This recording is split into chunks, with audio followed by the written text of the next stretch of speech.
Hi guys, good morning po sa inyo lahat. Shout out po. Pag-usapan lang natin guys yung ating episode 3 about sa mahalaga na feature safety ang nilagay ni Mita sa kanyang apps or dito kay Facebook na ating ginagamit ng pre.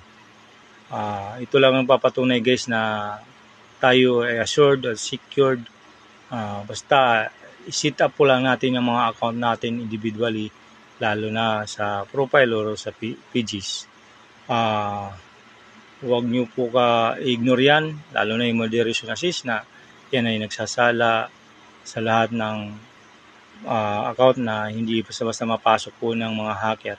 Din guys, yung Mita verified, i-ano din nyo po yan. Mas maganda po yan guys, nagpapatunay original na kayo po yung may-ari ng profile na yan. Then guys, marami pa.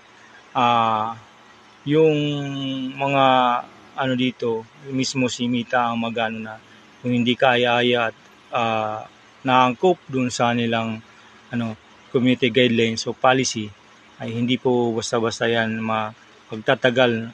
Kung ma-upload man yan pero hindi immediate mababasa ni AI at sila po ang magtanggalan at di pa natin alalahanin na mapanood pa ng ating mga anak. Guys, hanapin natin nyo. Panoorin po ang video. Maraming salamat!